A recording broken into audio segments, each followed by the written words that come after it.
मानव का जो जीवन है वो एक चक्र के समान है। ये जीवन चक्र हमेशा घूमता रहता है। जिस तरह से जन्म के बाद मृत्यु का होना तय होता है, ठीक वैसे ही मृत्यु के बाद व्यक्ति को नया जन्म भी मिलता है। जन्म के समय भी तरह तरह की परंपराएं और रीति रिवाज से एक बच्चे का स्वागत किया जाता है। वहीं जब किसी की मृत्यु हो जाती है, तब भी पूरे रीति रिवाज के साथ ही व्यक्ति को अंतिम विदाई दी जाती है। हर धर्म में अंतिम विदाई को लेकर अलग अलग मान्यता होती है। आइए जानते हैं कि हिंदू धर्म में अंतिम संस्कार कैसे किया जाता है। अंतिम संस्कार में सभी का शामिल होना शुभ माना गया है। यह जानना सभी के लिए बहुत जरूरी है। अक्सर लोग अगर किसी की मृत्यु हो जाती है तो वहां से दूरी बना लेते हैं, मगर ये सही नहीं है, बल्कि इसको तो बहुत सौभाग्य वाला माना गया है। जो भी लोग अंतिम संस्कार में शामिल होते हैं, उन्हें पुण्य की प्राप्ति होती है। 100 गज दूर तक बसे घरों के लोगों को भी इसमें शामिल होना चाहिए। इसके साथ जहां तक संभव हो सके तो मरने वाले को कंधा देना भी पुण्य का काम माना जाता है। रीति रिवाजों का पालन किया जाना चाहिए। ये तो हम सभी जानते ही हैं कि हिंदू धर्म में रीति रिवाज और परंपरा को कितना महत्व दिया जाता है। अंतिम संस्कार को भी रीति रिवाज और नियमों के साथ ही किया जाना चाहिए। जब तक सभी कार्य पूरे नियमों का पालन करके नहीं किए जाते हैं, तब तक आत्मा को शांति की प्राप्ति नहीं होती है। वहीं अगर अंतिम संस्कार पूरी विधि विधान से होता है, तो आत्मा के लिए नए शरीर में प्रवेश करने के जो द्वार होते हैं, वो खुल जाते हैं और उसको स्वर्ग में जगह मिल जाती है।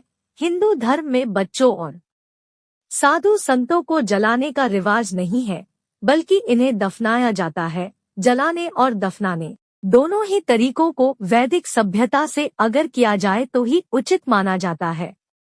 मृत शरीर की परिक्रमा करनी चाहिए। जब मृत शरीर को श्मशान ले जाया जाता है, उससे पहले जो भी कुटुंब के लोग होते हैं, वो उस पार्थिव शरीर की परिक्रमा करते हैं। इसके बाद जब शरीर को श्मशान ले जाया जाता है, तो वहां पर जो व्यक्ति संस्कार करता है और सारे क्रियाकलाप करता है, वो चिता पर रखे हुए शरीर की एक छेद वाले घड़े में जल लेकर परिक्रमा करता है। फिर घड़े को फोड़ दिया जाता है। ऐसा इसलिए किया जाता है क्योंकि शरीर से मोहभंग को दूर किया जा सके। साथ ही इस क्रिया को करने के पीछे एक कारण और भी है। वो यह है कि माना जाता है कि इस क्रिया को करके सारे तत्वों को शामिल किया जाता है।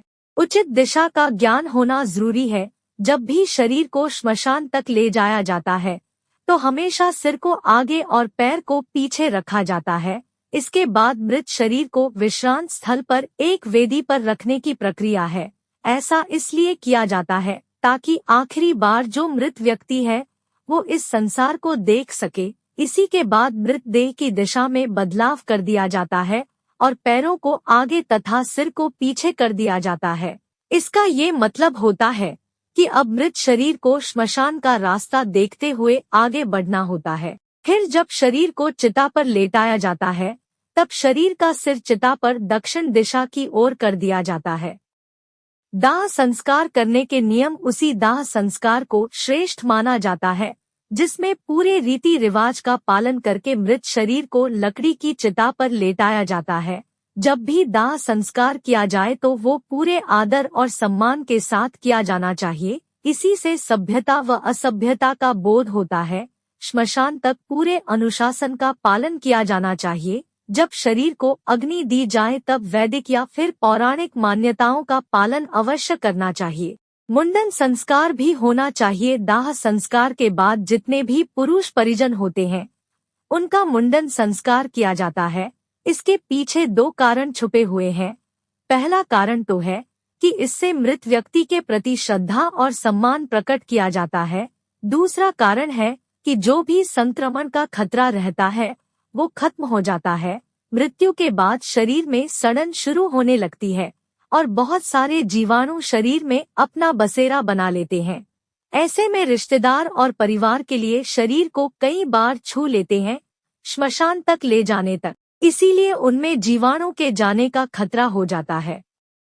पिंडदान करना अनिवार्य। जब दाह संस्कार हो जाता है, उसके बाद उठावना के रूप में तीसरा मनाया जाता है।